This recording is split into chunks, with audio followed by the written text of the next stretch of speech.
Hey, what's going on YouTube? So this video is to inform you guys about the horrible customer service and communications that I've been having with the Goliath CNC representative.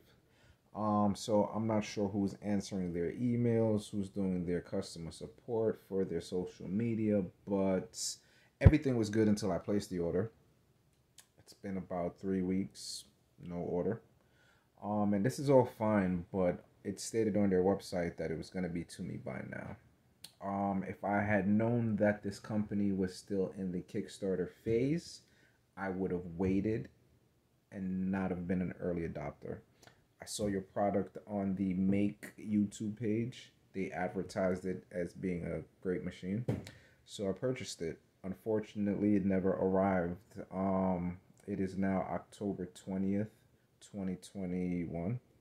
This unit was purchased and paid for initially in October 20th.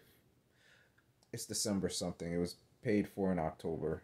Long story short, I just want my refund back. If any of the folks at Goliath over there is watching, I just don't want to do anything with you. I want to get my refund and purchase another CNC machine.